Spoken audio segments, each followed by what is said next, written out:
Oh gosh. For any poor person that watched this the first time, I don't know what's going on here. Well, So, all it says is live video is starting. yeah, well, anyway. Okay, we're off. And if this doesn't work, look, ring us up and we'll talk to you on the phone. It might work that way. Where were we? Oh, that's right, yeah. Look, I'll try and repeat a little bit of what I said before. I can't remember most of it, but we'll have a go.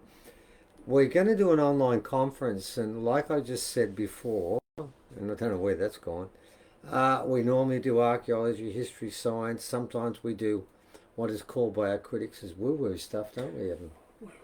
Yeah, we've been rolled on that. But this time around we're doing children. Now that might sound a bit different, but don't worry, there's other stuff that goes with it. It's not all quite like we're going to go to and do play school. Well, it's possible, I suppose, isn't it? We could do that.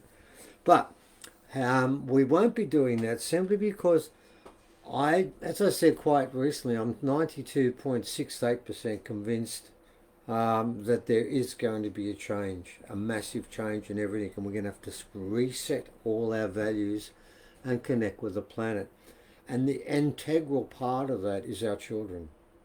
If we don't get that right, if we don't get the schooling and education and what we teach them when they're young, if that isn't done correctly, the rest of it doesn't count. So we're going to look at that in a bit of detail, and we're going to do it in quite a few different ways. We're going to have an original elder who was working in the prisons, working with young teenagers who could literally not read or write, and found a way to motivate them and work with a lot of other kids.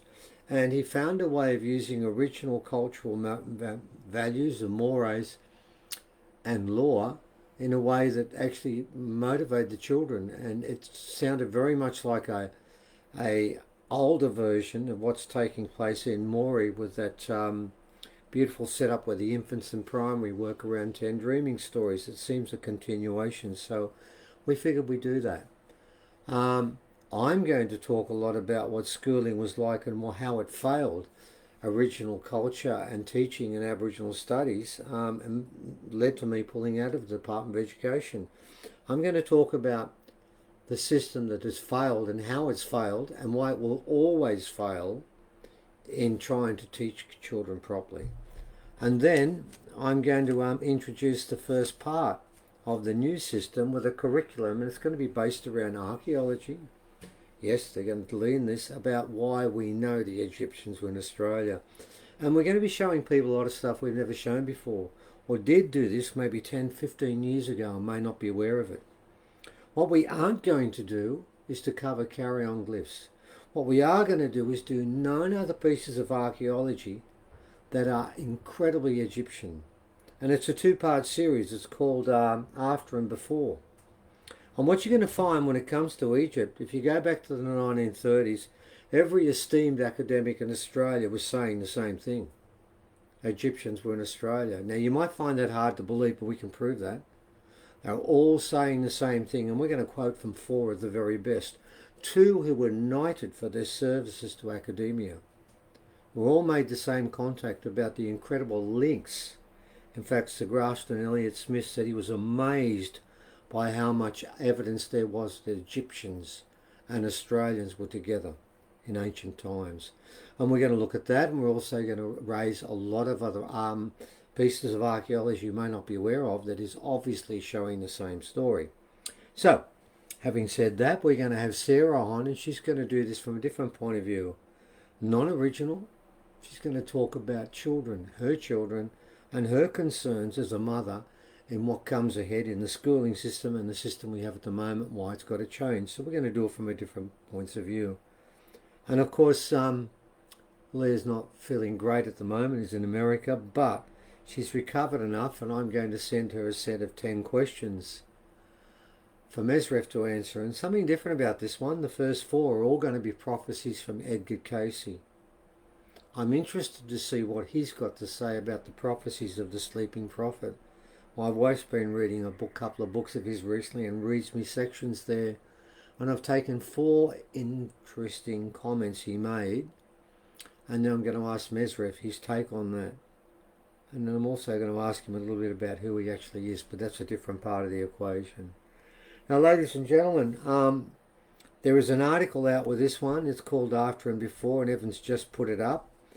and I promised I'd keep it under 3,000 words, and I only just missed by 1,500. I'm about 4,500, but that's close. I'm trying to keep it briefer, and just don't know what happens. It doesn't turn out that way. But in it, you're going to read about academics that agreed until the late 30s. No one questioned them, by the way, that Egyptians were in Australia for a long period of time. And then you're going to see 9, actually there was 8, now I threw one at the finish, 9 pieces of archaeology that reek of Egypt.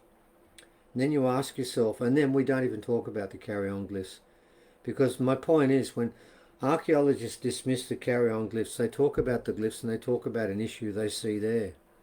And they see it as an isolated piece of evidence. We don't see it like that. We like to see the big picture there, and we want to put it in context. Every one of these pieces of archaeology we're going to show you is within 20 k's of the glyphs. But when they discuss the glyphs, they never put it in context by saying, well, here's some evidence that runs around this and is part of it and is next to it and is alongside it. Why don't we put that into the story and see what comes out? Well, that's what we've done. And that's what we'll do when we do our presentation. I would invite you to come and join us, and if you think it's worthwhile, remember, if you want to do this become a subscriber, the cost comes down to nearly half, but it goes on each month. But it does give you access to the other 17 pieces of work that have been done, and all of the ones that go through the rest of this year, and also some private talks. Entirely up to you. But we have to try and keep ourselves alive in this changing world, and to get to other places we need help when it comes financially. So we mention this in passing. So ladies and gentlemen, remember, from our take, there's 9 months left. And at the moment, as each day passes, it gets closer. What we're going to be talking about, of course, is always based around that reality. Now, if it turns out we're wrong, and we could be, I look at it like this. What's on offer at the moment?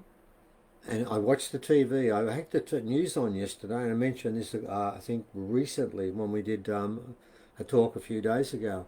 I had the news on, and I walked past it about 6 times, and every one was a different story, and every one of those items was bad news.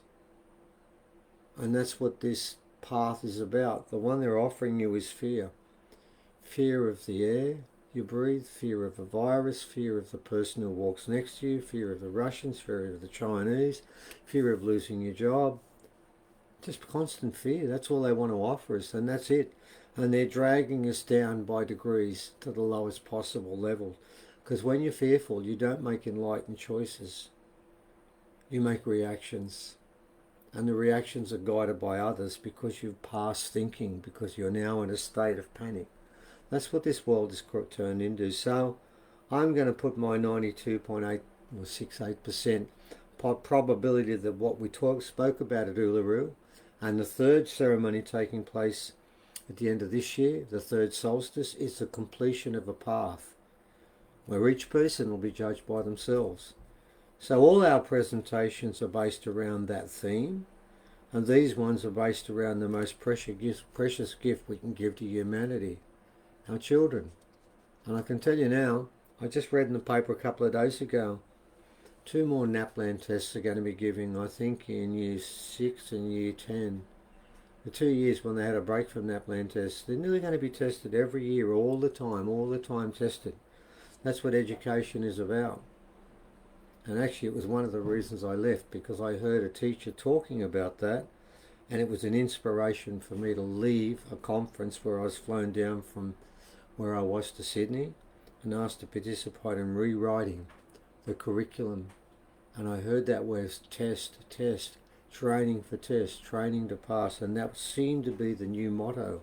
It kills everything. So ladies and gentlemen, please join us. I'm hoping this all works. We'll find out when we turn it off. Please join us on the weekend, on the Sunday.